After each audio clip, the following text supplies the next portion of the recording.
A paz do Senhor a todos vocês. Vamos adorar o Senhor através da leitura da palavra, da leitura do Evangelho, buscando na presença de Deus. Olá, Tony, meu amigo Tony, lá de Orlando. Deus te abençoe, Tony. Laine Viana, Charles Barbeiro Oficial, Mari Albino, Lucas Gabriel, quanta gente chegando aí. Vitor Bandeira, Deus abençoe, Vitor. Carol Fonseca, tantas pessoas aqui. Jane Santos, muito bem. Fernando e Luana. Vamos ler a palavra de Deus. Naldo Bernardo, bom dia. Bruna, bom dia. Fabão Guarujá, Giane Barbosa, tanta gente dando um oi aí, bom dia. Lucas Gabriel, Camiranda, Ia Freitas 17, cantos nomes aí, gente. Edivânia Araújo, Tereza Rizzi, Pamela Leite, Tânia CPS 75, Amilcar Pilates, Ed Oliveira, tem muita gente chegando aí. Simone Adoradora, Dani Costa, pessoal, Kézia Blenda, Luiz Antônio Lopes, da Bola de Neve de Santos, M. Carmo Porto, o CT da Pedra pra Rocha, que legal! Da Pedra pra Rocha é o projeto que o meu querido irmão Pastor Rica tem na Cracolândia, em São Paulo, de resgate de vidas, de transformação de pessoas, e muitas pessoas encontram auxílio e direção, inclusive vão ficar numa casa, num local para ser recuperado, para ser transformado, e eu tive a excelente notícia que todo dia, 11 horas da manhã, o pessoal dessa casa para assistir a live da Bíblia, para estudar a palavra de Deus. Me mandaram um vídeo, inclusive, no dia do meu aniversário, no mês passado. Então, muito obrigado, viu? Deus abençoe vocês aí, galera do Da Pedra pra Rocha. Um dia eu vou visitar vocês, viu? Vi muita gente falando aqui. O Wilson Cardoso, meu amigo, também falou. Deus abençoe, Wilson. Saudade, hein? Manda uma mensagem aí. Quero te ver nos Drive Cult aqui em Brasília. Isso! Quantas pessoas chegando. Vamos orar para que Deus fale conosco, para que a glória dele venha sobre nós, para que o Espírito Santo se derrame em nome de Jesus Cristo. Vamos orar? Pai, em nome do Senhor Jesus Cristo, nós agora na Tua presença pedimos a Tua instrução e a Tua direção. Nós pedimos que o Senhor venha sobre nós, meu Deus, derramando da Tua presença e da Tua glória, dando ordem aos Teus anjos para que nos visite, Senhor, em nome do Senhor Jesus Cristo. Que hoje seja um dia de aprendermos mais uma vez em Ti, de sermos visitados por Ti. Neutraliza tudo que seria contrário ao Teu agir, meu Deus. Todo impedimento caia por terra e que os Teus filhos escutem a Tua voz agora. Abre o nosso entendimento para que nós aprendamos de Ti, Senhor. Em nome do Senhor Jesus Cristo eu oro, em nome de Jesus. Amém e amém. Vamos nessa? Vamos mergulhar na palavra de Deus? Vamos para aquilo que Ele tem para nós nesta manhã? Que bom a gente estar junto aqui. Então, nós estamos no livro do profeta Isaías, o começo dos livros proféticos. Ontem nós terminamos os livros que nós chamamos os livros poéticos, os livros de poesia ou os livros de sabedoria. Terminamos então ao lermos Cantares, Cântico dos Cânticos, e agora estamos começando Isaías. Ontem já avançamos 8 capítulos em Isaías, e o que é importante entender, Isaías é um profeta muito relevante, se não o mais relevante do Antigo Testamento. Todo o povo de Israel sempre teve histórias com profetas. O próprio Moisés agiu como um profeta, Samuel agiu como um profeta, mas Isaías, o livro que ele escreveu, ele é mencionado até no Novo Testamento. O próprio Jesus Cristo cita Isaías quando vai falar algumas vezes. Então, numa demonstração que esse foi um homem que realmente tinha uma visão profética, que realmente andava no profético. O profeta, são 21 menções no Novo Testamento sobre Isaías, ou trechos do livro de Isaías. O profeta é aquele, eu falei ontem, que traz o povo ao arrependimento em primeiro lugar. Então ele constrange o povo, ele é duro com o povo, ele traz o povo ao arrependimento. Ele intercede junto a Deus em relação ao povo, e ele fala o que está por vir, ou o que vai acontecer. Então o profeta, ele cobre todas essas áreas aí. O profeta era essencial naquela época, como o profético, como viver no profético também é essencial. Nós temos que nos sempre arrepender diante de Deus. Nós mesmo agora, como profetas, podemos falar com o Senhor e interceder ao nosso respeito, interceder pela nossa nação, pela nossa casa, pela nossa família.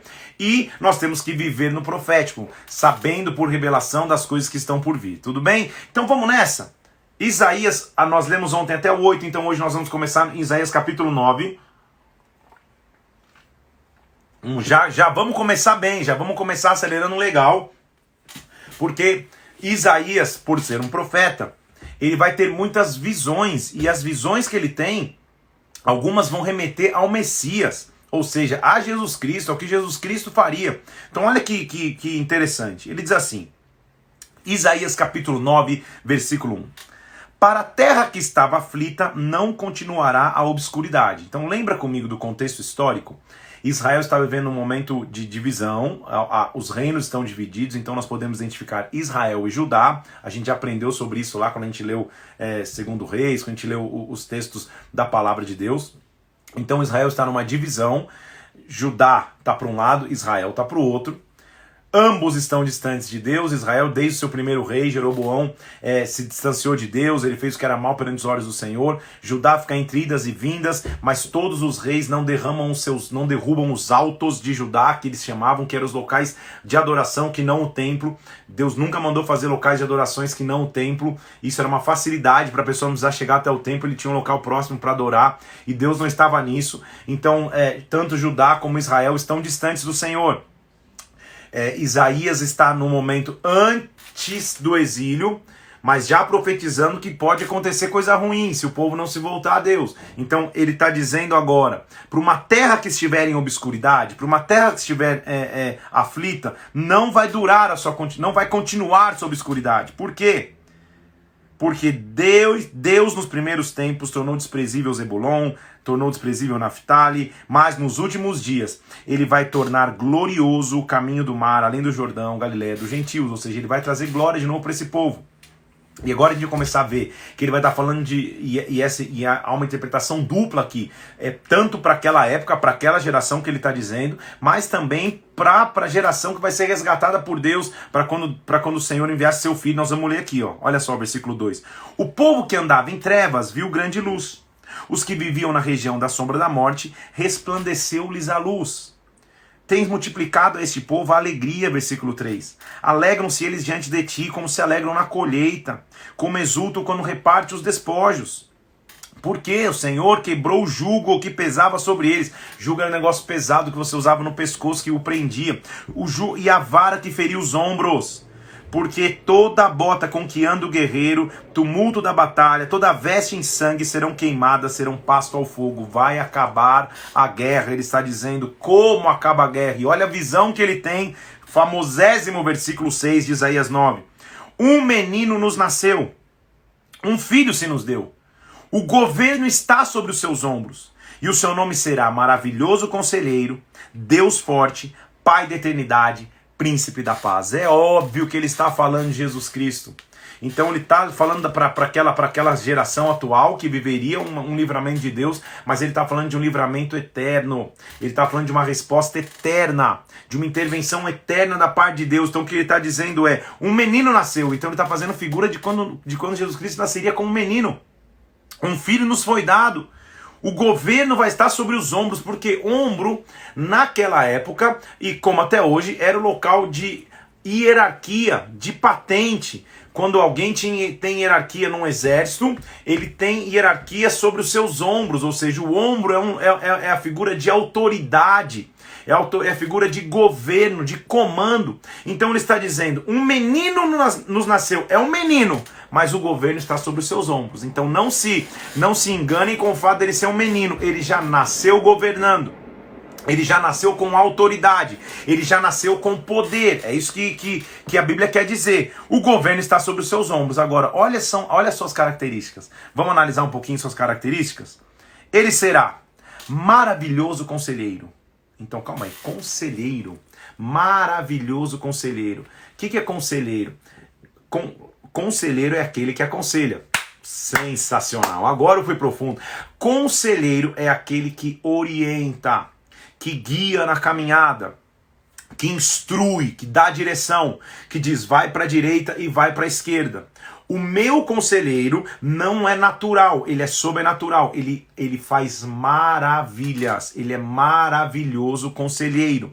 Ou seja, os conselhos que eu recebo são conselhos sobrenaturais, são conselhos que não respeitam a lei humana, a limitação humana, a impossibilidade humana. Eu tenho um conselheiro, mas ele é maravilhoso, ou seja, a sua base são as maravilhas, a sua base são os milagres, tá entendendo? As suas bases são os prodígios, ele é maravilhoso. maravilhoso conselheiro, Deus forte. Forte não quer dizer ele não pode ser abalado, ele não pode deixar de ser Deus.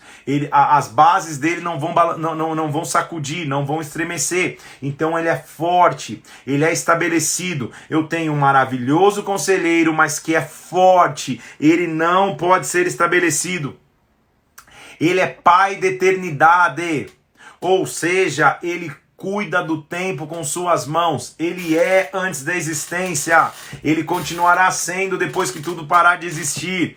Ele é eterno, e se ele é o pai da eternidade, vem comigo aqui, e agora ele me permite chamá-lo de pai, e eu então sou seu filho, eu herdei dele essa característica, eternidade. Na terra eu posso ser finito, na terra eu posso ser limitado, na terra minha vida não dura para sempre, mas a vida não acaba na terra. Quando acaba a vida na terra, inicia a vida na eternidade, junto com o meu pai, que é o pai da eternidade. Príncipe da paz. Príncipe é aquele que carrega o legado de um exército, e ele no seu exército se chama paz. Quando ele chega, a paz reina. Quando ele chega, a confusão vai embora. Quando ele chega, o medo curva-se. Quando ele chega, a ansiedade morre e acaba, porque ele chega como um príncipe, representando um povo, e o nome desse povo, ou o nome do que ele representa, é a paz. É a paz. Agora, o que significa paz? Paz não é pacífico, é a característica uma das características da paz. Tudo bem? Então, ser pacífico é aquele cara que é mais brando, que fala tranquilo, que é suave, ok? É uma das características que a paz fornece. Mas ser príncipe da paz significa eu estabeleço a paz em qualquer situação. E às vezes, para estabelecer a paz, eu guerreio. Então ser príncipe da paz não é olhar um Deus quietinho, apático, não reativo, que não guerreia. Pelo contrário, ele faz o que for necessário para que a paz seja estabelecida. Ele é o príncipe da paz, meu Senhor. A gente só leu até o versículo 6. No primeiro capítulo, e já são 15 minutos. O que está acontecendo com esse tempo hoje? Mas está comigo aqui? Então, ele é príncipe da paz. Ele cuida de todas as coisas. Maravilhoso conselheiro, Deus forte, pai da eternidade, príncipe da paz. Nunca você vai esquecer essas características, tudo bem? Então, nossa arte de hoje aí, Mauro, que você fica sabendo ao vivo, é exatamente essa. Maravilhoso conselheiro, Deus forte, pai da eternidade, príncipe da paz. O governo está sobre os ombros dele, glória a Deus. E aí, olha o que vai acontecer no seu governo. No seu governo, versículo 7, para que se aumente o seu governo e venha paz, sem fim sobre o trono de Davi, e sobre o seu reino para estabelecer e firmar mediante juízo e justiça desde agora e para sempre. Então, a outra característica que eu quero te dizer do príncipe da paz é que o príncipe da paz estabeleceu o governo sem fim sobre o trono de Davi. Ou seja, quando o príncipe da paz chegou, ele promoveu que eu fizesse paz com o meu Criador. Que eu e você tivéssemos paz, porque o pecado nos separava dele, o pecado nos afastava da presença de Deus, não havia reconciliação. Quando o príncipe da paz chegou, ele estabeleceu a paz entre a humanidade e o seu Criador, entre a humanidade e o seu Deus. Tudo bem? Agora nós vamos ficar durante alguns capítulos, na verdade toda a leitura de hoje praticamente, com Isaías como um profeta que se levanta para dizer o que vai acontecer ao mesmo tempo que ele pede arrependimento, profetizando contra reinos. Reinos que estavam distantes de Deus. Então, com o reino isso vai acontecer aquilo outro. Você vai ver que ele vai usar muita referência geográfica, de rio, de território, de povo. Então, esse é o tipo de texto que às vezes você tem que pegar um atlas, um mapa ou um Google para ver, só para situar o que ele está dizendo. Não faz diferença se você não tiver ideia de onde ele está falando, mas enriquece o conteúdo se você conseguir geograficamente se situar só para entender, tá bom? Mas em suma, o que ele vai dizer durante todos os capítulos de hoje agora, então?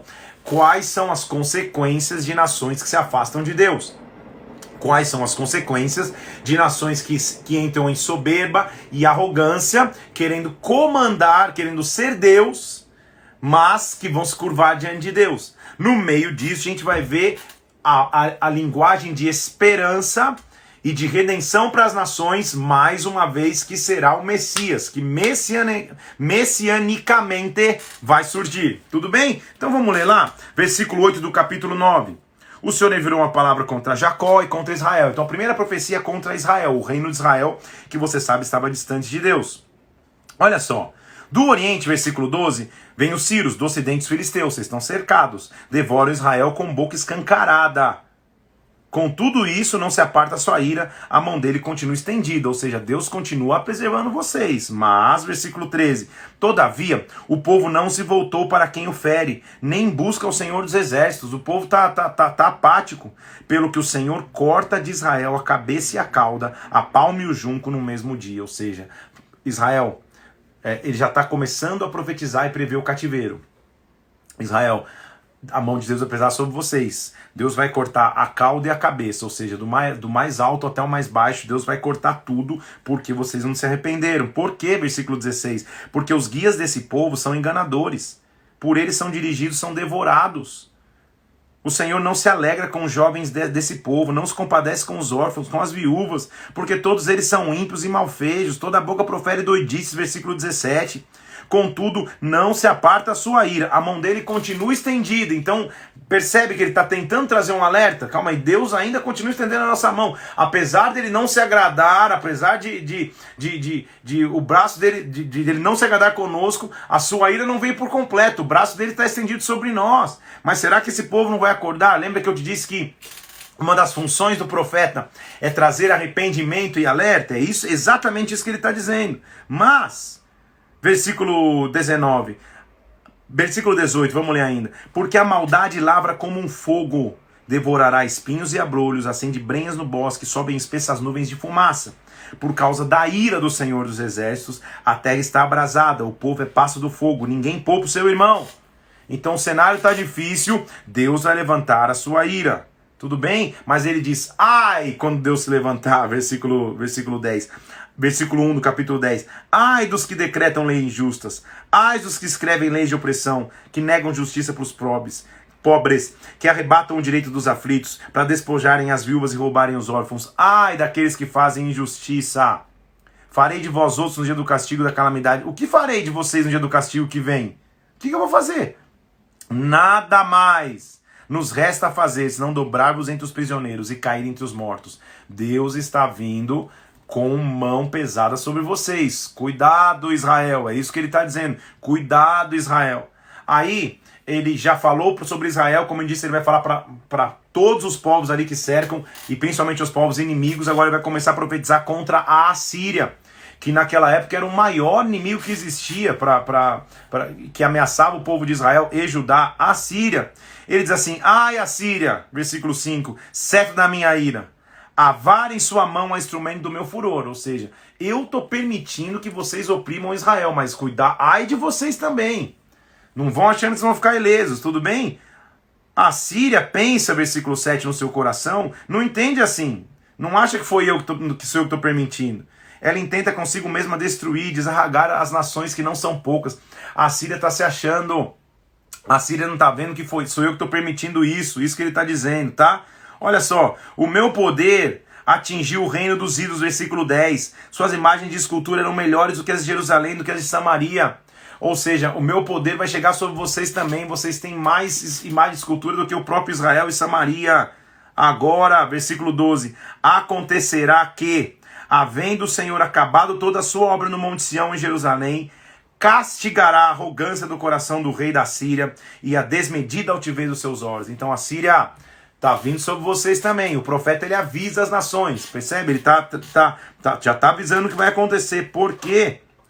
Porventura, versículo 15, olha que versículo interessante. O machado vai se alegrar contra quem corta ele? Ou seja, quem é mais importante? O machado que corta ou a mão que tá usando o machado para cortar? Então Deus está dizendo Assíria, vocês só estão oprimindo as nações e oprimindo Israel porque eu permito. Eu sou a mão que está no machado, vocês são o machado, vocês estão se achando mais do que a mão? É isso que Deus está tentando dizer. Agora, versículo 16. Pelo que o Senhor dos Exércitos enviará a tísica contra os seus homens. vai enviar a peste contra vocês, a perseguição contra vocês. Versículo 17, a luz de Israel virá a ser como um fogo, e o seu santo como labareda, que abrasa e consuma os espinheiros e abrolhos da Síria num só dia. Num só dia a Síria, Deus vai se levantar contra você. Num só dia Deus virá contra você. E aí você fala, e agora? Israel vai ser punido, a Síria vai ser punida, o que vai acontecer? Glória a Deus que sempre há um remanescente. Que sempre é um povo do recomeço, porque o versículo 20 diz, acontecerá que naquele dia, ou seja, o dia que Deus vir contra a Síria, os restantes de Israel, os da casa de Jacó, que estiverem salvados, nunca mais se estribarão naquele que os feriu, mas com efeito se estribarão no Senhor, o Santo de Israel. Não vão mais temer a Síria, mas vão ter que temer o Senhor, o Santo de Israel. Tudo bem? Quando a gente começa a ler isso, a gente começa a ver, e você vai ver mais claro em outros capítulos de Isaías, que o texto de Isaías, em muitos sentidos, tem aplicação dupla, mais uma vez. Ele está falando para aquele momento, para aquele tempo, mas também está falando escatologicamente. Naquele dia, quando Deus intervir, quando Deus vier. Então a gente vai ver que também tem um indício do final dos tempos, do final dos dias, em escritas de Isaías, tá? Como ele é um profeta top que recebe de Deus, Deus está usando para falar para aquela geração e para todas as gerações que iriam por vir. Então tudo bem? Então vai sobrar gente. E versículo 21, os restantes se converterão ao Deus forte. Sim, os restantes de Jacó. Então vai ter um remanescente que vai se converter ao Deus de Jacó mais uma vez. Vai ter um remanescente que vai se voltar a Deus. Mesmo quando a Síria vier atropelar vocês, eu vou punir Jerusalém, eu vou punir a Síria e vai sobrar um remanescente fiel. Pelo que assim diz o Senhor, versículo 24, assim diz o Senhor dos exércitos, povo meu que habita em Sião, não temas a Assíria quando te ferir com a vara, e contra ti levantar o seu bastão como egípcios, porque daqui bem pouco tempo se cumprirá a minha indignação e a minha ira para consumir. Ou seja, vocês vão estar sendo atacados pelos assírios. Não temam, daqui a pouco eu vou livrar vocês e vou consumi-los, porque o Senhor suscitará contra a Assíria um flagelo, como no dia que houve uma matança em Midian. Sua vara estará sobre o mar e ele levantará como fez no Egito. Como Deus já fez, vai fazer mais uma vez. Como Deus já fez um milagre de abrir o mar, ele vai fazer. Agora então, versículo 17.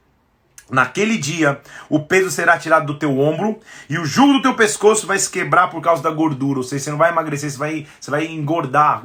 Engordar naquela época era sinal de fartura, de prosperidade, de riqueza. Tudo bem? Não tanto como hoje, tem pessoa ficando rico nessa quarentena, assim, então, se for nessa linha de pensamento. Mas, então, engordar é ter fartura. Por isso que ele está dizendo, naquele dia, o jugo que prendia o teu pescoço vai engordar tanto que ele vai quebrar. Ou seja, você vai ter fartura. Tudo bem? Só que nesse trajeto, como que virá a redenção? Como que virá a solução e a resposta? Olha o que ele está dizendo. Do tronco de Jessé, Isaías capítulo 11, 1. Sairá um rebento, das suas raízes um renovo. Então da raiz de Jessé vai vir um rebento. Das suas raízes um renovo. De quem que ele está falando, gente? É óbvio que ele está falando da raiz de Davi, que venceu. Jessé é o pai de Davi. Quem é a raiz de Davi que viria? Ele está falando do próprio Jesus Cristo. Aquele que acabaria com a escravidão dos povos, aquele que acabaria com as perseguições. E olha o que ele diz, sobre esse tronco de Jessé, que significa renovo, sobre ele, versículo 2, repousará o Espírito do Senhor, o Espírito da sabedoria, de entendimento, o Espírito de conselho, de fortaleza, o Espírito de conhecimento e temor do Senhor. Para contar, aí são 7 Espíritos. 7 é o número bíblico de plenitude. Então vamos ler, ó. Repousará sobre ele o Espírito do Senhor. Vou pegar nas duas mãos aqui. O Espírito de sabedoria, o Espírito de entendimento, o Espírito de conselho, o Espírito de fortaleza, o Espírito de conhecimento e o temor do Senhor. 7 Espíritos estarão sobre ele, no sentido, ele vai ter plenitude. Cada um deles dá uma análise aqui, mas não dá para ficar tão profunda nessa análise, mas cada um deles vai, tudo bem? O Espírito do Senhor é o próprio Espírito Santo, o Espírito de Deus. Ele está sendo mencionado em Isaías sem nunca antes ter sido derramado. Sabedoria, a gente já sabe o que é entendimento, é discernimento para viver. Conselho é o rumo e a direção certa. Fortaleza, ele não é estabelecido. conhecimento, aquilo que eu adquiro como maturidade ao longo da vida, e temor, respeito do Senhor. Tudo estará sobre ele, sobre o rebento que virá da raiz de Jessé, que é o pai de Davi. Ele vai se alegrar, vai ter prazer no temor do Senhor, versículo 3. Não julgará segundo os seus olhos, nem repreenderá segundo os seus ouvidos, mas julgará com justiça os pobres, decidirá em igualdade em favor dos mansos, ferirá a terra somente com a sua boca, com o seu verbo, com a sua palavra. Ei, meu Deus, e com o sopro dos seus lábios matará o perverso. A justiça será o cinto dos teus lombos, aquilo que dá sustentação. E a fidelidade, o cinto dos seus rins. Rins é aquilo que nos livra de toxina, que nos livra de intoxicação. Quando o teu sistema renal não funciona, você não está filtrado, você não filtra direito as coisas. Então, o nosso filtro vai ser fidelidade. Vai ter paz, lobo habitando com cordeiro, leopardo com cabrito, bezerro com leão, e todos andarão juntos. Todos estarão em paz quando aquele que é a raiz de Jessé vier. Não se fará dano algum em todo o meu santo monte, porque a terra se encherá do conhecimento do Senhor, como as águas cobrem o mar. Isso é Isaías 11:9. A equivalência escatológica, só para você anotar aí, é Apocalipse 20, versículo 4. De 1 a 4, na verdade, tá? A terra se encherá da glória de Deus. Naquele dia, as nações vão recorrer à raiz de Jessé, à raiz de Davi, como bandeira dos povos, e a glória será a morada. Oh, meu Deus, ele está falando do retorno, ele está falando do final de todos os tempos, mas também está falando daquele momento que Deus iria livrar o povo, que o povo ia voltar do cativeiro. Então, o voltar do cativeiro é uma tipologia bíblica da gente, homem e mulher de Deus que crê em Jesus Cristo, voltando para o nosso lar celestial. Tudo bem? O Espírito volta a Deus que o deu. A gente leu isso em Eclesiastes. Tá conseguindo entender aqui? Dá vontade um dia de fazer só umas lives de escatologia, mas tem muitos pastores fazendo aí já também. Mas nós vamos chegar na Bíblia, a gente vai ler Daniel, a gente vai ler o próprio Apocalipse, a gente vai começar a entender que Isaías estava tendo visões de lá. Naquele dia, versículo 11, o Senhor tornará a estender a mão para resgatar o que restou do seu povo, que foi deixado da Síria, do Egito, Pratos, Etiópia, Elão, de todos os confins da terra. Isso que ele está mostrando. Levantará um estandarte para as nações, ajuntará os desterrados de Israel, os dispersos de Judá, recolherá dos confins da terra. Ele vai reunir o seu povo novamente. Ele vai reunir o seu povo novamente. Você vai estudar a história moderna do povo de Israel, você vai estudar o que foi a diáspora. Aí já está aparecendo aula de história, que é quando os judeus saíram, né? E agora acontece um retorno dos judeus. Isso também é escatológico, eles voltando para a sua terra, mas não é só o judeu, diz respeito a todo aquele que crê em Cristo hoje, voltando-se a Ele, voltando-se ao Pai. O ano de 2020, eu fiz um post agora há pouco no meu Instagram, é um ano que o mundo está sendo sacudido, e é uma chance de todo mundo voltar para o Criador, voltar para a essência do Pai. Então é isso que ele está dizendo, tá? Haverá uma bandeira para as nações, todas as nações vão ter para onde olhar, ele vai ajuntar aqueles que estavam distantes. Isso... Vamos comigo? Ele está falando de maneira natural, que é o povo que sairia do exílio, mas eu já estou falando lá de maneira escatológica. Tá conseguindo entender aí? Escatológica, só para não falar... Escatológica é isso aí, cara, é de comer. Escatologia é o estudo do final dos tempos, tá? Então é um termo, escatologia é o estudo do final dos tempos. Então quando eu falo escatológica, é o final dos tempos, tá bom? Então vou falar em português então, né? Essa então é uma revelação do final dos tempos, tá bom? Então vamos nessa. O Senhor destruirá, versículo 15, totalmente o braço do mar do Egito, vai dividi-lo, ou seja, Deus vai intervir. Haverá caminho plano, versículo 16, para o restante do seu povo que for deixado da Síria, como houve no dia que Israel subiu do Egito. Então, assim como um dia eu tirei o povo do Egito, eu vou tirar o povo do cativeiro babilônico, um dia eu vou tirar o povo do cativeiro ou da malignidade que anda no mundo e eu vou habitar com eles eternamente na Nova Jerusalém. Hoje, Isaías, top. Muito bem. Canto de louvor pela restauração de Israel, esse é o capítulo 12. Então eles já vão começar a apresentar porque Deus resgatou e salvou. Então Isaías está dizendo, já que eu acabei de profetizar e vi que Deus vai nos restaurar, então, naquele dia vocês vão orar dizendo assim, versículo 1, graças eu te dou, Senhor, porque ainda que tiraste contra mim, a tua ira se retirou e hoje tu me consolas. Eu estava distante de ti, hoje eu tenho acesso.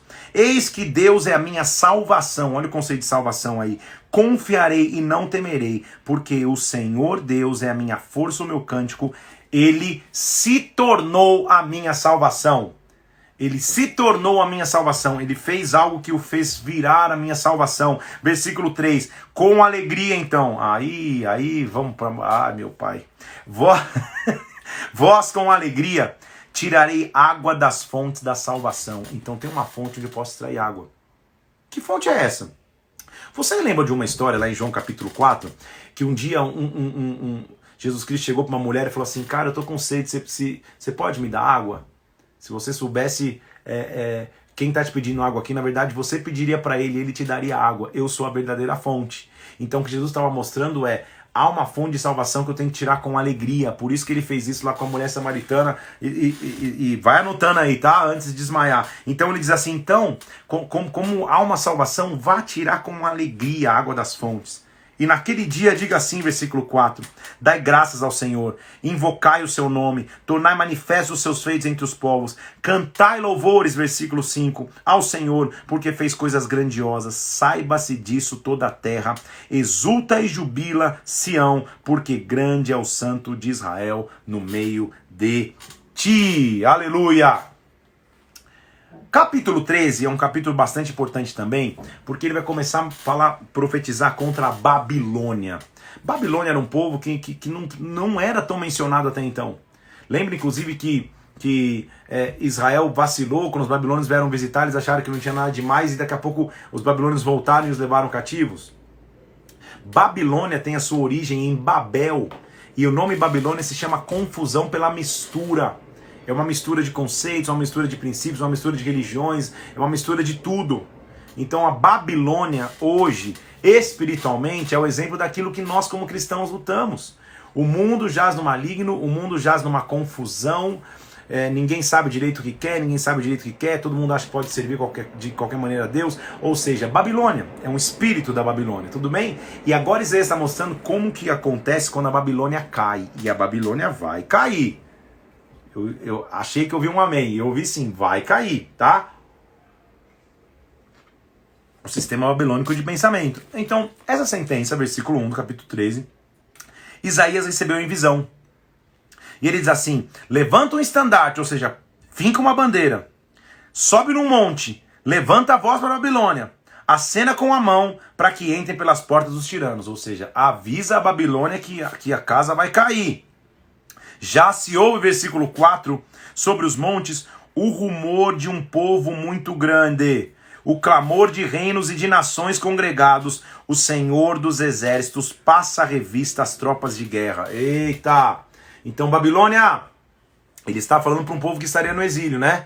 Ele está dizendo, leia isso aqui quando estiver no exílio. Já escuta-se um som, Deus está passando vista na tropa. Sabe o que significa passar revista na tropa? Contar os soldados, que é o que antecipava a guerra. Eu estou contando os soldados para liberá-los para guerrear. Já se escuta um som. Babilônia, teu tempo acabou. O que é Babilônia hoje? Babilônia é o que nos prende no pecado. Babilônia é o que nos prende na tristeza. Babilônia é o que nos prende na solidão. Babilônia é o que nos prende no medo. Eu preciso entender que eu posso falar. Já se escuta um som. Deus está passando revista no exército. Babilônia se prepara. Já vem esse povo de um país remoto. Desde a extremidade do céu, o Senhor e os instrumentos de sua indignação vêm para destruir toda a terra. O Senhor está vindo, se prepara. Uiva, Babilônia, pois já está perto o dia do Senhor. Vem o Todo-Poderoso com assolação, ou seja, ele vem. Versículo 7, todos os braços se tornarão frouxos, todo o coração dos homens se derreterá, eles vão se assombrar e vão se apoderar de dores de ais, vão ficar com contração como de mulher de parto, atônitos. Porque o Senhor está vindo, eis vem o dia do Senhor, versículo 9, dia cruel, dia de ardente furor, para converter a terra em assolação e destruir os pecadores. Ele vem. Então, olha, é um Deus de paz, mas ele está vindo para passar o carro em cima, ele vem contra a Babilônia. Olha o que ele diz, versículo 13: farei estremecer os céus, e a terra será sacudida do seu lugar por causa da ira do Senhor dos exércitos, por causa do seu grande furor. Babilônia, versículo 19, a joia dos reinos, glória e orgulho dos caldeus, será como Sodoma e Gomorra quando Deus as transtornou. Sodoma e Gomorra, você lembra, é a cidade que Ló sai, a mulher olha para trás, vira estátua de sal, é a cidade que Deus fez chover pedra de fogo em cima e destruiu. Então Babilônia, você que está achando que é gloriosa, Babilônia caiu para você. Nunca mais, Babilônia, você vai ser habitada. Ninguém vai morar em você de geração em geração. O arábio não vai armar tenda ali e nem os pastores vão levar os seus rebanhos ali. Babilônia, você nunca vai ser uma nação grande, nunca mais. Geograficamente, Babilônia é a região do Iraque próximo a Bagdá. Aí você vê aquela região como ainda até hoje vive confusões e não vive o avanço. Mas o que ele está dizendo é espiritualmente, Babilônia, você nunca mais vai ser habitada. A hora que o meu Deus vier, a hora que o meu Deus derramar chuva de fogo como derramou em Sodoma e Gomorra, caiu Babilônia, caiu Babilônia. Outra frase de hoje aí, Mauro, caiu a Babilônia. Caiu a Babilônia, que me prendia, que me dava medo, que me dava ansiedade, que me dava preocupação. Caiu a Babilônia, não vai ficar mais de pé. É isso que ele está dizendo. Os seus dias, final do versículo 22, os seus dias não se prolongarão. Por quê? Porque o Senhor vai se compadecer de Jacó, versículo 1 do capítulo 14. Vai eleger Israel, vai os voltar para sua própria terra. Eles vão se unir os estrangeiros, eles vão chegar à casa de Jacó, ou seja, não vai durar para sempre o cativeiro. Ele já está falando para o povo que um dia entraria no cativeiro, então o profeta está lá na frente, né? Lembra que ele começa escrevendo o rei Uzias, não tinha nem morrido, ou seja, o cativeiro estava longe ainda de acontecer, viria muitos reis depois dele ainda, mas ele já está falando lá na frente, quando vocês estiverem para voltar da Babilônia. Então só para você entender como o profético funciona, tá? No dia em que Deus te der descanso, versículo 3, das tuas angústias, da dura servidão, ou seja, o dia que acabar teu cativeiro, então você vai proferir esse motejo, ou seja, você vai falar essa frase contra o rei da Babilônia e você vai dizer: como cessou o opressor, como acabou a tirania. Acabou, Babilônia, não mais. Acabou, Babilônia. Ele quebrou a vara dos perversos, ele quebrou os que feriam os povos com furor, ele quebrou, agora a terra já descansa sossegada, versículo 7, e todos exultam de júbilo. Caiu a Babilônia, derribada está, versículo 11, na cova tua soberba, ao som da harpa por baixo de ti, uma cama de vermes são a tua coberta. Caiu do céu, ó estrela da manhã, Babilônia que se achava top, filho da alva, foi lançado por terra, você que debilitava as nações. Tudo bem? Caiu a Babilônia. Aí, nós vamos ler isso mais pra frente aqui, mas ele já começa a falar, e por revelação a gente começa a discernir que ele está falando não só para a Babilônia, mas para aquele que é o comandante mor da Babilônia, o próprio Satanás. Porque olha o que ele diz assim: você dizer no seu coração, versículo 13, eu subirei ao céu, acima das estrelas de Deus, exaltarei o meu trono, no monte da congregação me assentarei. Ah, eu vou subir no mais alto das nuvens. Quem que tentou ser maior do que Deus? Está comigo aqui? Serei semelhante ao Altíssimo. Contudo, serás precipitado para o reino dos mortos no mais profundo do abismo. Ele já está falando para o chefe da Babilônia, ele está falando para Satanás. Tudo bem? Tá conseguindo me entender aí? Ótimo. Agora você vai ser lançado fora da sepultura, inclusive, nem morrer tranquilo você vai morrer mais. Versículo 19. Como um renovo bastardo, coberto de mortos, transpassados à espada, cujo cadáver desce a cova e é pisado por pedra. Você vai para um local de morte. Levantar-me-ei, versículo 22, diz o Senhor dos Exércitos, exterminarei a Babilônia, e o nome e os seus sobreviventes, e os descendentes e a posteridade, diz o Senhor, a Babilônia caiu. Amém? Aí ele continua profetizando mais um pouco contra os assírios, versículo 25, quebrantarei a Assíria na minha terra, nas minhas montanhas a pisarei. Ele vai começar a profetizar contra vários povos. Vai continuar profetizando contra os filisteus, ou seja, vai mostrar todos os povos ao redor, inimigos, também recebendo a mão de Deus. Versículo 29, não se alegra não, Filístia, ou seja, capital dos filisteus, por estar quebrada a vara que te feria, porque Israel está meio mal. Não, porque vocês também uivam, versículo 31, uivam e gritam, ó Filístia, porque do norte vem fumaça, ninguém vai te afastar das suas fileiras, também vem juízo sobre ti. Tudo bem? O que vai se responder? Que o Senhor fundou a Sião e nela se encontra um refúgio para o aflito do seu povo. Ele também vai vir contra os filisteus. Ele também vai vir contra os moabitas. Lembra o povo de Moabe? Lá vem ele diz assim, versículo 2: lamenta Moabe, todas as cabeças se tornem calvas e toda a barba seja raspada. Era o símbolo de humilhação. Muitas vezes quando um exército era subjugado, ao invés de matar os soldados, eles rapavam o cabelo e a barba, que eram os símbolos de status, de força. Então eu estava bem fraco se fosse naqueles tempos, mas o que ele está dizendo vocês vão voltar envergonhados. Moabe, já raspa a cabeça e a barba, porque vocês vão ser envergonhados, vocês vão cair. Aí você vai ver várias referências geográficas do povo de Moabe, mas você tem que extrair, ele também vai atacar Moabe, aqueles que afligiram o povo de Deus. Sangue de Jesus, travou a língua. Então lá vem ele dizendo, um trono, versículo 5, se firmará, versículo 5 do capítulo 16, em bondade, sobre ele no tabernáculo de Davi se assentará com fidelidade um que julgue, busque o juízo e não tarde em fazer justiça. Alguém está vindo para julgar, tudo bem? Alguém está vindo para pôr a mão. Aí ele vai no capítulo 17, vai profetizar contra Damasco e Efraim. Damasco, capital da Síria, Efraim, uma das tribos que se rebelou, né? Uma das tribos que também estava distante de Deus. Então lá vem ele dizendo assim, versículo 3 do capítulo 17, a fortaleza de Efraim desaparecerá. Também o reino de Damasco e o restante da Síria serão como a glória dos filhos de Israel, diz o Senhor dos Exércitos. Não vai ter. Vai estar apagado vocês. Naquele dia, a glória de Jacó será apagada e a gordura da sua carne desaparecerá. Deus vai pôr a mão também. Vocês vão ficar como um campo devastado, como aquele que junta cana de trigo, como um braço que colhe espigas. Não vai sobrar nada no campo de vocês. E naquele dia, vai sobrar alguns. Como é bom sempre ver que tem uns remanescentes. Versículo 6. Naquele dia ficarão ainda alguns rabiscos. Alguns vão sobrar.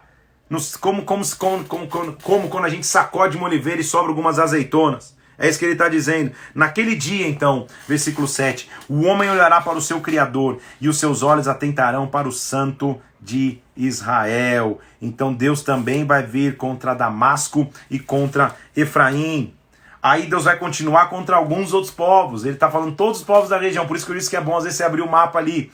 Contra a Etiópia, os que se achavam fortes também da Etiópia, vai cair também. O que vocês vão se tornar, etíopes? Versículo 7, naquele tempo será levado do capítulo 18, naquele tempo será levado um presente ao Senhor dos Exércitos, ou seja, esse povo vai ser levado cativo, os etíopes, povo terrível, de perto e de longe, nação poderosa e esmagadora, vão ser levados ao lugar do nome do Senhor dos Exércitos, ao Monte Sião. Deus vai quebrantar a Etiópia, Deus vai quebrantar o Egito. Então o que a gente tem que extrair de tudo isso, dessa lição de geografia e do poder de Deus? Que Deus controla as nações e que não há nação que esteja distante de Deus que possa sair ilesa à sua mão, ao seu poder, ao seu reinado. Então, de novo, capítulo 19, versículo 1, sentença contra o Egito. Lá vem o Senhor cavalgando ligeiramente, os ídolos do Egito vão tremer diante dele. Lá no Egito vai ter confusão, versículo 2, cada um vai lutar contra seu irmão, egípcio contra egípcio, cidade contra cidade, reino contra reino. Eu entregarei os egípcios nas mãos de um senhor duro, ou seja, vai vir um povo que vai subjugar vocês. Isso realmente aconteceu ao longo da história. As águas do Nilo vão secar, os canais vão ficar de mau cheiro, ou seja, eu vou pôr a minha mão sobre o Egito. Versículo 17... 15, não aproveitará o Egito obra alguma que possa ser feita, cabeça, palma ou junco, ou seja, vai cair tudo no Egito. Versículo 17, a terra de Judá será espanto para o Egito, aquele que dela se lembrar vai se encher de pavor por causa do propósito do Senhor, ou seja, Deus vai pôr a mão, e o povo de Judá é que vai causar medo nos egípcios. Então, mais uma vez, uma nação recebendo da mão forte de Deus. Capítulo 20, os egípcios e os etíopes vão ser levados para o cativeiro. Lá vem ele dizendo, o Senhor falou mais uma vez por intermédio de Isaías. Isaías, faz o seguinte, olha como o profeta tem que ser doido. Isaías, tira o pano grosseiro de profeta e descalça o sandália dos teus pés. O profeta, naquela época o povo, o cidadão comum usava uma túnica, que é tipo aquela batona, né? Que parece quando você vai se batizar ou vai cantar num coral de igreja tradicional. O profeta usava um pano grosso, que podia ser pano de saco ou podia ser um manto de profeta. e calçava sandália nos pés como todo mundo. Deus chega para Isaías e fala, Isaías, você vai fazer um ato profético. Aí começam atos proféticos, entendeu? Sabe quando a gente faz oração, ato profético? Ele diz assim, Isaías, por 3 anos você vai andar sem o teu manto, ou seja, só de uma túnica simples, que é mais ou menos como andar de cueca, e vai andar descalço. 3 anos você vai ficar andando assim, e você vai entender o porquê. Isaías, como profeta, doidão, e doidão no bom sentido, ou seja, que crê no sobrenatural, ele faz isso. Então, o Senhor falou comigo, versículo 2, capítulo 20. Vai, solta dos teus lombos o pano grosseiro de profeta, tira dos pés o calçado. Assim ele o fez, e andou despido e descalço. Andou, versículo 3, por 3 anos. 3 anos com essa túnica e descalço, por sinal e prodígio contra o Egito, contra a Etiópia. Porque daí, quando passou 3 anos, ele falou, Egito, Etiópia, assim vai ser com vocês. Vocês vão ser levados, tanto moços como velhos, com as nádegas descobertas, ou seja, na sua nudez vai ser vista em humilhação para a vergonha do Egito. Então, Deus que vai julgar uma nação, faz o profeta dar 3 anos daquele jeito, só para mostrar, ó, minha mão vai vir sobre essas nações. Capítulo 21, penúltimo de hoje, mais uma vez ele está falando da Babilônia e o quanto a Babilônia vai ser punida. Então vamos ler lá, ó, sentença contra o deserto do mar. Deserto do mar é a expressão que se usava para Babilônia, tá bom? Uma visão me foi anunciada, versículo 2. Olha o cenário da Babilônia. O pérfido procede perfidamente, ou seja, o enganador, o traidor, engana. O destruidor, destrói.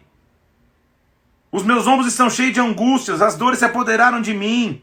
Estou sentindo dores como uma mulher de parto, me contorço, me desfaleço, não posso ver. Então Isaías está sentindo a dor de interceder e fala, o que está acontecendo? Sabe o que vocês fazem, Babilônia? Versículo 5. Vocês colocam a mesa, vocês estendem tapetes, vocês comem e bebem. Mas, ao invés de festejar, sabe o que vocês têm que fazer? Levantam-se e preparem um escudo, ou seja, vai vir a guerra.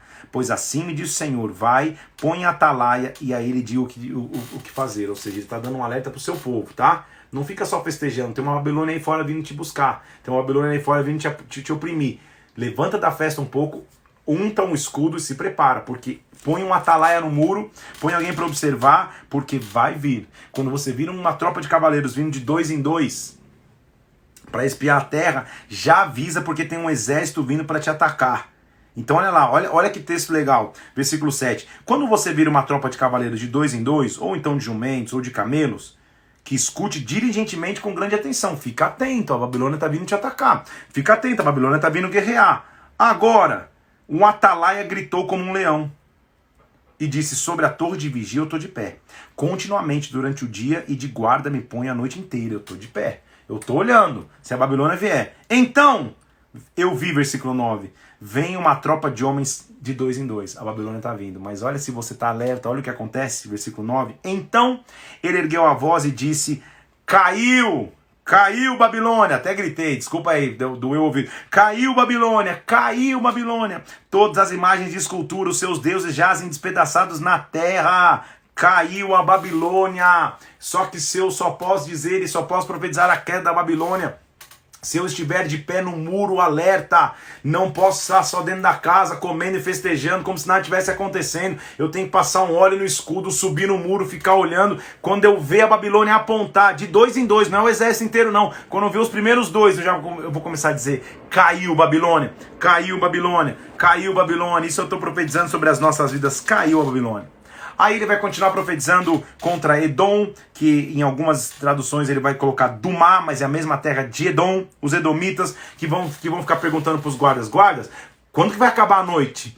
A noite não vai acabar? Como se dissesse, a noite é expressão de trevas, de medo, de não ter direção. Quando que acaba a noite? E os guardas vão falar, não, já tá amanhecendo, mas vai anoitecer de novo, ou seja, nós estamos encrencados. Aí ele vai profetizar contra a região da Arábia, a partir do versículo 13, sentença contra a Arábia, dizendo assim, vão ter de vocês espadas nuas. O Senhor diz, como um jornaleiro, como um trabalhador que rala muito para conseguir ser o seu sustento, a glória do Senhor vai desaparecer. Vocês vão passar dificuldades, Arábia. E por último, capítulo 22, na leitura de hoje, nós vamos ler a profecia contra Jerusalém. Mais uma vez, tá? E essa profecia está ligada com 2 Reis capítulo 18. que é quando Senequeribe, o rei da Assíria, vai invadir Jerusalém. Só para você entender o contexto histórico, tá? Então, sentença contra o Vale da Visão. Olha como ele chama Jerusalém, o local onde ele tem visão. Sentença contra o Vale da Visão. Por que o povo está subindo nos telhados para olhar? O que eles estão preocupados? Você, cidade que estava cheia de aclamações, cidade alegre, os teus mortos não foram mortos à espada, nem morreram na guerra. Ué, por que vocês estão preocupados agora? Vocês não sempre foram alegres? Agora, todos os teus príncipes, versículo 3, fogem a uma. São presos sem que se use o arco. Todos os teus foram encontrados, foram presos sem embargo, porque já estavam longe na fuga. Vocês nunca precisaram guerrear, agora vocês vão ser presos, vocês vão ser levados cativos, isso que ele está dizendo. Portanto eu digo, desviai de minha vista e chorarei amargamente. Não insistais por causa da ruína da filha do meu povo. Ou seja, não achem que eu estou feliz em permitir o que eu estou vendo aqui. Nem olha para mim que eu vou chorar amargamente. Não adianta me insistir agora por causa da ruína. Vocês causaram essa própria ruína. Isso que ele está dizendo. Porque dia de alvoroço, de atropelamento, confusão, esse é da parte do Senhor. Ou seja, ele permitiu o Senhor dos Exércitos em Jerusalém um derribar de muros, um clamor que vai até os montes. Ele permitiu, vocês chegaram a esse ponto, Israel. A gente já leu lá nos livros de 2 Reis e Crônicas também para entender por que isso aconteceu. Eles estiveram distantes de Deus. Versículo 8. Tira-se a proteção de Judá. Naquele dia olharás para as armas da casa do bosque, ou seja, você vai ter que recorrer a armas humanas, ao arquivo de armas humanas, Jerusalém. Mas eu notarei, versículo 9, brechas na cidade de Davi. Por serem muitas, ajuntarei águas do açude inferior, ou seja, vocês estão vulneráveis, vocês não sabiam, mas estão invulneráveis. Então o que eu peço a vocês? Lembra que o profeta chama ao arrependimento? Senhor dos Exércitos, vos convida naquele dia, chore, pranteie, raspe a cabeça, se cinja de cilício, se encha de arrependimento. Então raspar a cabeça não é o meu caso é falta de matéria-prima, mas o raspar a cabeça, naquela época, era uma atitude de contrição, de arrependimento, de entrega. Tem pessoas que até hoje, de vez em quando, fazem esse voto, raspam a cabeça, cortam o cabelo, é o sentido, Senhor, eu vou me arrepender diante de Ti. Eu estou num ambiente de guerra, estou num ambiente de assolação, vou me arrepender diante de Ti. Tudo bem? Aí ele vai terminar o capítulo 22, mostrando a troca de um tal de Sebna por Eliaquim. Sebna era o mordomo do rei. Você vai ler isso lá em 2 Reis 18:37. Só que ele não era um cara da presença de Deus, então Deus vai substituí-lo. E Eliaquim vai se tornar, inclusive, uma tipologia também de Cristo. Perdão, assim do Senhor dos Exércitos. Vai lá falar para esse administrador, para esse mordomo, com Sebna, e diz: o que você tem aqui? O que você tem aqui para que você abrisse uma sepultura? Ou seja, por que você está fazendo coisas erradas? Eis que como homem forte o Senhor te tirará violentamente, vai te agarrar com firmeza, versículo 17. Eu vou te tirar do teu posto e você vai ser derrubado da tua posição. Sebna. O Sebna é a figura do mordomo que deveria cuidar, que deveria ser íntegro, e não é. Do líder que deveria cuidar, que deveria ser íntegro, e não é. A orientação de Deus é: eu vou lançar fora você do teu posto. Então quem tira do posto, Deus vai tirar do posto aquele que faz a obra indevidamente, aquele que lidera o povo indevidamente. É isso que ele está falando. Naquele dia, então, eu vou chamar Eliaquim, filho de Ilquias. Eu vou chamar o Eliaquim. Eu vou colocá-lo numa túnica, vou colocar nele faixa, vou entregar nas mãos dele o poder, ele será como um pai para os moradores de Jerusalém, para Judá. E olha que Eliaquim vai ter, preste atenção para você entender. Porei sobre o seu ombro a chave da casa de Davi. Ele abrirá e ninguém fechará. Fechará e ninguém abrirá. Quem é a chave da casa de Davi? Aquele que em Mateus 16 diz que o que eu ligar na terra vai ser ligado no céu. Aquele que Apocalipse diz que ele abre e ninguém fecha, ele fecha e ninguém abre. Começa aqui. Então, na hora que um líder tenta corromper o povo, na hora que um líder, um mordomo deveria servir, deveria ser temente a Deus, não é. Deus substitui Sebna por Eliaquim, e Eliaquim, a chave de Davi vai estar contigo. Você abre e fecha. Você abre e fecha. Se você abre, ninguém fecha. Se você fecha, ninguém abre. Aleluia! Eu vou te fincar como uma estaca firme. Você vai ser um trono de honra para a casa do seu pai. Naquele dia, diz o Senhor, a estaca que for afincada em lugar firme será tirada. Ou seja, o que reinava antes vai sair. E a carga que nela estava se desprenderá, porque o Senhor o disse. Naquele dia, Deus vai intervir com poder e o que estava fixo cairá. O que estava fixo vai cair. Aleluia, meu querido irmão e irmã. que você tem que extrair de hoje? Não há Babilônia maior do que o poder do nosso Deus. Eu sei que são textos mais técnicos, que falam mais do momento, mas você tem que ler de maneira profética, porque ele é um profeta. Então a Babilônia vai cair. Não há poder maior do que o poder de Deus. Se havia em sua vida, em alguma área, Babilônia, ela caiu em nome de Jesus Cristo. Babilônia é a confusão, pela mistura, pelo medo, pelo pecado. Joshua, my friend, I think maybe you're not understanding what I'm saying here, but God bless you, my friend. Um amigo meu lá da Indonésia, my friend from Indonesia. Você sabe que esse dia eu recebi uma mensagem, olha a galera.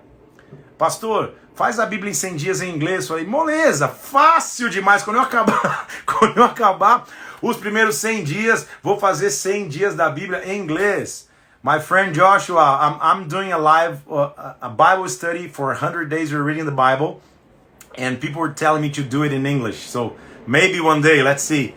Muito bem, vamos lá. Já apertando a tecla. Aí, ó, thanks, pastor.